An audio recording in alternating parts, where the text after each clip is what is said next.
Hi!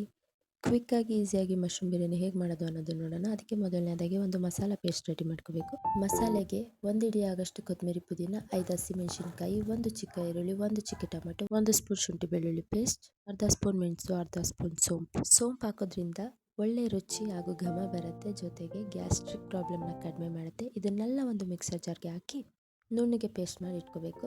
ಒಲೆ ಮೇಲೆ ಒಂದು ಕುಕ್ಕರ್ನ ಇಟ್ಟು ಕುಕ್ಕರ್ ಕಾದ್ಮೇಲೆ ಅದಕ್ಕೆ 5 ಟೇಬಲ್ ಸ್ಪೂನ್ ಎಣ್ಣೆ ಹಾಕಿ, ಎಣ್ಣೆ ಕಾದ್ಮೇಲೆ ಓಲ್ ಸ್ಪೈಸಸ್ನ ಹಾಕಿ ಒಂದು 5 ಸೆಕೆಂಡ್ಸ್ ಫ್ರೈ ಮಾಡ್ಕೋಬೇಕು. ನೆಕ್ಸ್ಟ್ ಈರುಳ್ಳಿ ಹಾಕ್ಕೊಂಡು ಚೆನ್ನಾಗಿ ಫ್ರೈ ಮಾಡ್ಕೋಬೇಕು. ಈರುಳ್ಳಿ ಗೋಲ್ಡನ್ ಬ್ರೌನ್ ಕಲರ್ ಬರೋವರೆಗೂ ಫ್ರೈ ಮಾಡಿಕೊಂಡು ರುಬ್ಬಿಟ್ಕೊಂಡಿರುವಂಥ ಮಸಾಲೆನ ಹಾಕಿ ಚೆನ್ನಾಗಿ ಹಸಿ ವಾಸನೆ ಹೋಗೋ ತನಕ ಹುರ್ಕೋಬೇಕು.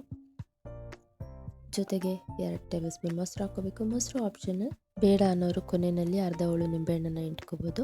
ಜೊತೆಗೆ ಮಶ್ರೂಮ್ನ ಹಾಕಿ ಫ್ರೈ ಮಾಡ್ಕೋಬೇಕು. ಫ್ರೈ ಮಾಡ್ಕೋತಾ ಹಾಗೆ ಉಪ್ಪು ಅರಿಶಿನ ಹಾಕೋಬೇಕು, ಸೊ ದಟ್ ನಮಗೆ ರೈಸ್ ಜೊತೆ ತಿನ್ನುವಾಗ ಮಶ್ರೂಮ್ ಸಪ್ಪೆ ಅನಿಸಲ್ಲ. ಜೊತೆಗೆ ಟೊಮೆಟೊನ ಹಾಕ್ಕೊಂಡು ಚೆನ್ನಾಗಿ ಫ್ರೈ ಮಾಡ್ಕೋಬೇಕು.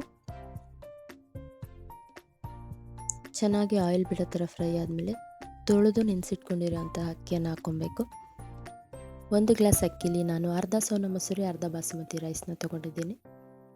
ಅಕ್ಕಿ ಹಾಕಿದ್ಮೇಲೆ ಚೆನ್ನಾಗಿ ಒಂದು 2 ನಿಮಿಷ ಫ್ರೈ ಮಾಡ್ಕೋಬೇಕು. 1 ಗ್ಲಾಸ್ ಅಕ್ಕಿಗೆ 2 ಗ್ಲಾಸ್ ನೀರು ತೊಗೋಬೇಕು. ನಾನಿಲ್ಲಿ ಬಾಸ್ಮತಿ ರೈಸ್ ತೊಗೊಂಡಿರೋದ್ರಿಂದ 1/4 ಗ್ಲಾಸ್ ನೀರು ತೊಗೊಂಡಿದ್ದೀನಿ. ತಣ್ಣೀರಿಗಿಂತ ಬಿಸಿನೀರು ಹಾಕ್ಕೊಂಡ್ರೆ ಒಳ್ಳೆಯದು. ಅಡುಗೆನೂ ಬೇಗ ಆಗುತ್ತೆ, ರುಚಿನೂ ಚೆನ್ನಾಗಿರುತ್ತೆ. ಒಂದು ಕುದಿ ಬಂದ ಮೇಲೆ ನಿಧಾನವಾಗಿ ಒಂದು ಮಿಕ್ಸ್ ಕೊಟ್ಟು ಉಪ್ಪು ಖಾರ ಕರೆಕ್ಟಾಗಿದೆಯಾ ನೋಡಿಕೊಂಡು ಕುಕ್ಕರ್ ಲಿಡ್ನ ಕ್ಲೋಸ್ ಮಾಡಿ ಮೀಡಿಯಂ ಫ್ಲೇಮಲ್ಲಿ 2 ವಿಷಲ್ ಕುದಿಸಿದ್ರೆ ಬಿಸಿ ಬಿಸಿ ಮಶ್ರೂಮ್ ಬಿರಿಯಾನಿ ರೆಡಿ ಆಗುತ್ತೆ. ನಿಧಾನವಾಗಿ ಒಂದ್ಸಲ ಮಿಕ್ಸ್ ಮಾಡಿ. ಮೊಸರು ಬಜ್ಜಿ ಜೊತೆ ತಿನ್ನೋಕ್ಕೆ ತುಂಬ ಟೇಸ್ಟಿಯಾಗಿರುತ್ತೆ. ಈ ವಿಧಾನದಲ್ಲಿ ಒಮ್ಮೆ ಟ್ರೈ ಮಾಡಿ. Thank you.